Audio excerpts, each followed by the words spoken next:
Welcome Game Yard family to another video. Thank you so much for joining us. What a brilliant game of cricket it was. Wow, that was breathtaking.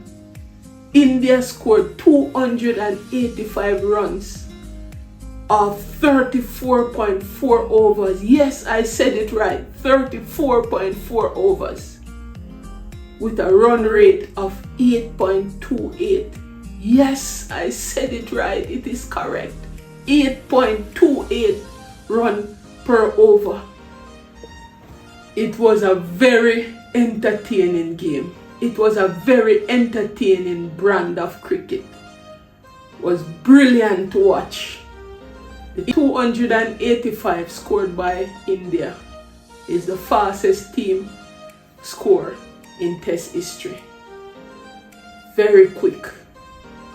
India took the buzz ball approach, or should I say the gum ball approach, or probably it's the Jais ball approach.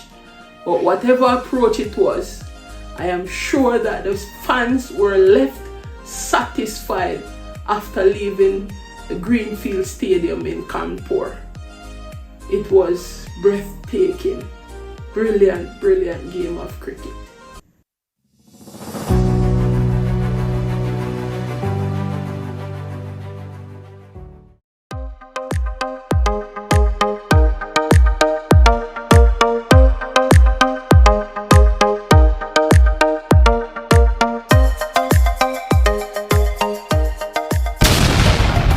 With part of the first day, along with the entire second and third day lost due to inclement weather, the inevitable thing one would have thought is that this match would have been a drawn match. However, India had other intentions in mind. When Rohit and Jaiswal came to the wicket, in the first over, you could see their intent. Jaiswal played 3 fours in that first over.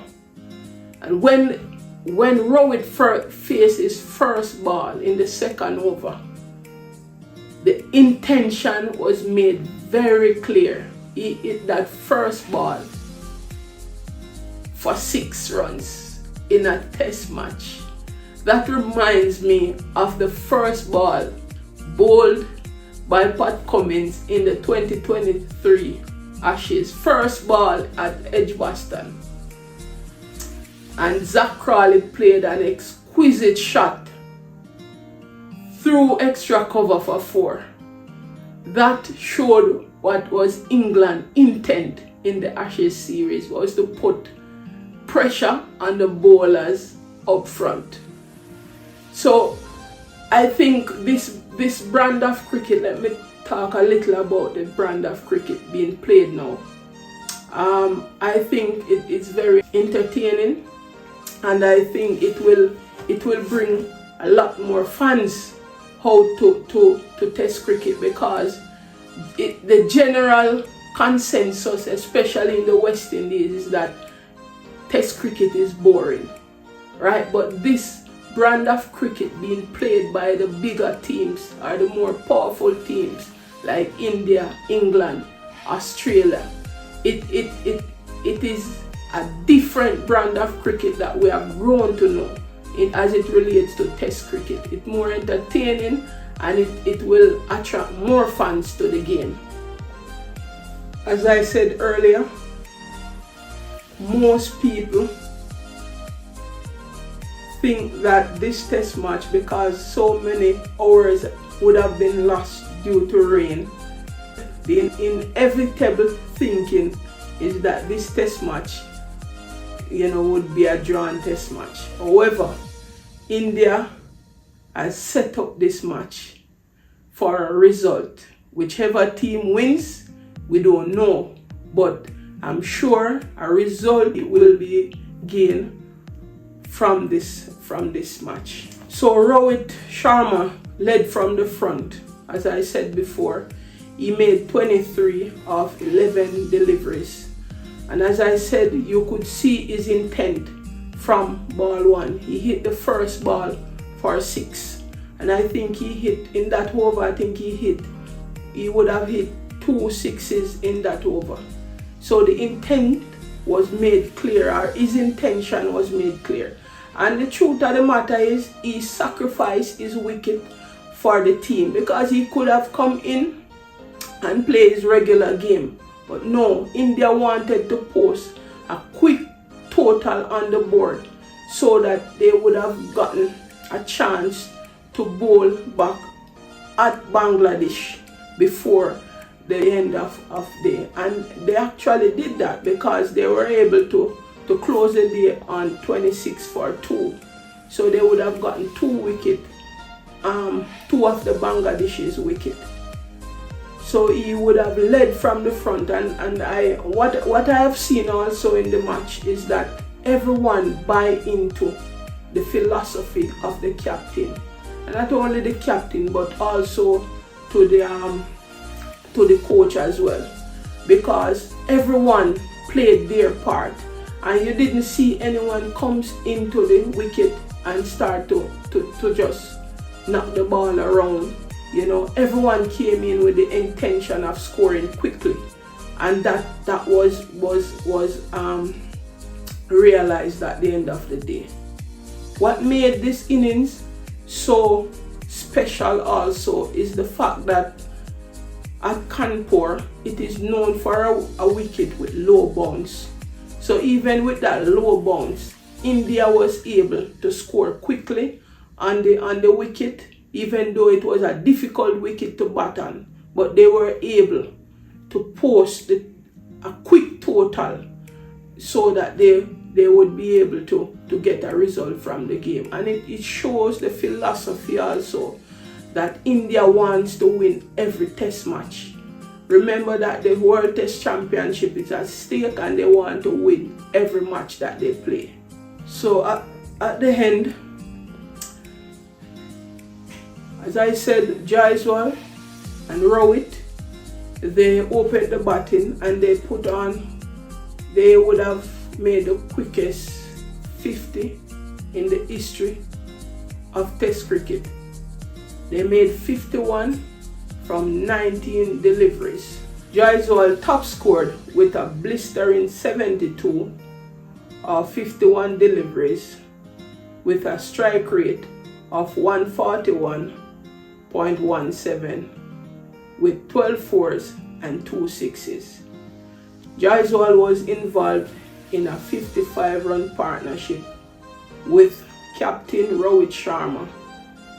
That 55 was made from 24 deliveries. After the departure of Rohit, Jaiswal was joined by Shubman Gill, and they both were involved in a 72-run partnership of 63 deliveries. They hit the ball all over the park. Jaiswal is becoming a very, very good opening batsman. He knows when to put pressure on the opponents, and he has, his intent is always to put pressure on the bowlers.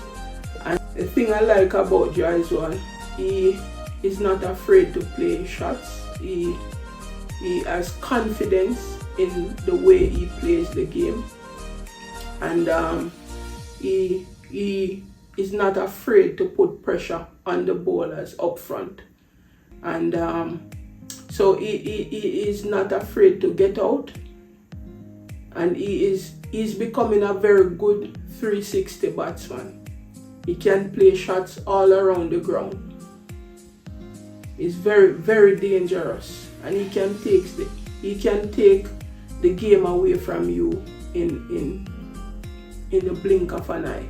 Very, very good batsman he is becoming. After the departure of Jaiswal, Pant and Gill followed soon after.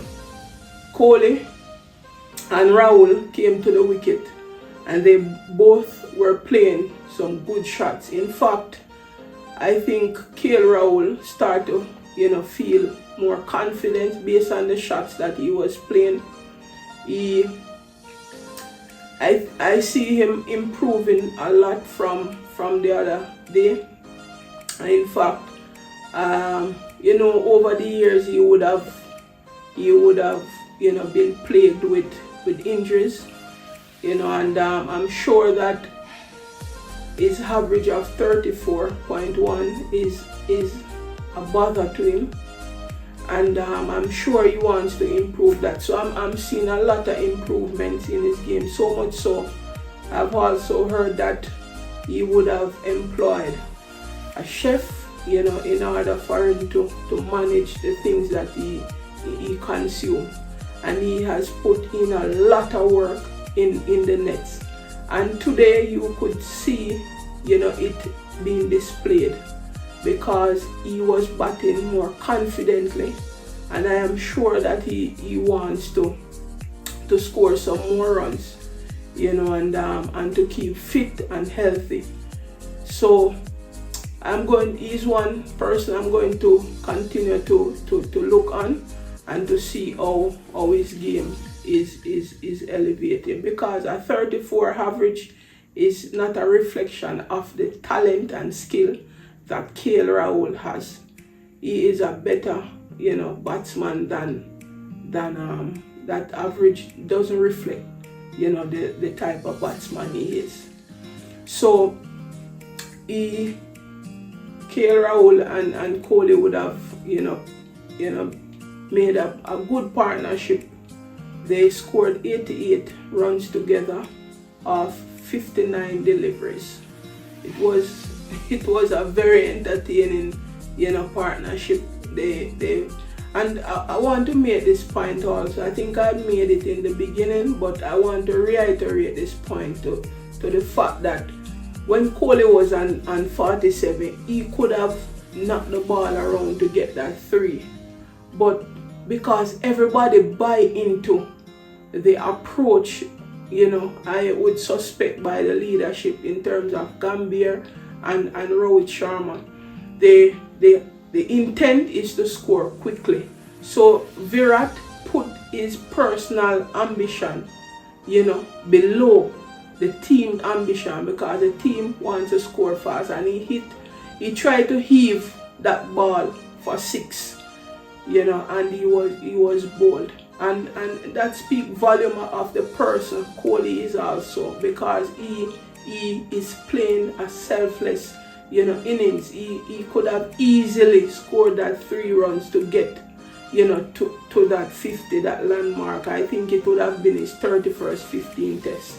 But no, he put the team objectives above his personal objective, and that is very commendable. It's something that I took notice of, and it's really commendable. So I really would like to see Rahul return to the top of his game. In the end, he scored 68 runs from 43 deliveries with a strike rate of 158, and he scored 7 boundaries along with 2 sixes. So some records would have been broken in the match. Kohli became the fastest batsman to 27,000 runs. He scored that in an innings of 594 innings, surpassing Sachin Tendulkar, who scored his in 623 innings, Sangakkara, who scored his in 648 innings, and also Ricky Ponting, who scored his in 650. So Kohli would have joined a very elite club of top-class batters. Also, India scored the most sixes in a calendar year with a massive 96 sixes so far, and they still have eight matches to go in the year. So India would have achieved the team that would have scored the fastest 50 in Test history. They would have achieved the fastest 100, the fastest to 150, the fastest to 200, the fastest to 250. India would have achieved also the highest run rate in a Test innings, 200 plus runs. They would have achieved 8.22 run rate. That's a very high run rate for Test cricket. They would have achieved that. Over 400 runs would have been scored in the 3 session today, with 18 wickets falling in the process. Earlier, Momin Ul Haq would have scored his 13th Test 100, and I must say it was a well constructed 100. He played some really exquisite shots, and I throughout the test, I think I wanted him or Mushfiqur Rahim to score a century, because in the first test, Bangladesh did not, none of the middle orders really scored any runs, especially in the first innings in Chennai. In the second innings, the captain Shanto would have scored, I think it's 82 in the second innings. But for Bangladesh to be very competitive, in this second test, one of the middle order batsmen would need to score a century. And Momin Ul Haq really stood up, and he even in tough conditions, he stood up and he played a very well constructed innings, and I must commend him for that knock. It was a very well played innings, and I think he was dropped on 95. I think that was the only chance he would have given in that innings. He was dropped by Kohli off the bowling of Mohammad Siraj. So Momin Ul Haq I think he has scored the most century in tests in Bangladesh history. As I said, he would have scored 13. I think Mushfiqur Rahim is about 11, and Tamim Iqbal I think scored about 10. Bumrah would have taken 3 for 50, and I want to highlight the fact that all the bowlers would have chipped in for India, but Bumrah was the standout bowler. I think Bumrah is like a blue chip stock. It's I would say he's a cheat code in the game. He uneven flat surface, when everybody not getting any bounce, any movement off the pitch, Bumrah comes on and he start to trouble the batsman. He's such a very skillful bowler, and I think is a very, and he will play a significant part in India's success in all formats going forward. So in the end, I think there's not much to talk about Bangladesh other than Momin Ul Haq. In the end, Bangladesh was all out for 233, and Jadeja in the process, he would have picked up his 300th wicket, and Jadeja also would have entered an elite class of players, having taken 300 wickets and also scoring over 3,000 runs. And I think Jadeja has become a very important cricketer for India. Over the years, he has this good combination in terms of bowling with Ashwin, and he has become a very good batsman, and he's, as you know, he's a very, very good fielder. You know, he's probably the best fielder in the Indian team. So Jadeja is a very good all-round cricketer, very, very excellent cricketer. So he would have joined a very elite class of players. I think there's a point that I want to bring to the fore as it relates to the Bangladesh captain, because when India started the onslaught, I think Najmul Shanto became very defensive, and he could have been more attacking as a captain. He could have applied back some pressure on the Indian batsmen. Even good balls that his bowlers were bowling, they were going for one. That was very, unacceptable. As a captain, he became too defensive, and spread the field rather than keep. Even with new batsmen coming in, you kept the field, very defensive. And even when new batsmen come in, I could have, be more proactive in bringing in the field for them to be more, attacking and try to put pressure, especially on the new batsman coming in. So I think that's a point for improvement for Najmul Shanto and for the entire Bangladesh team.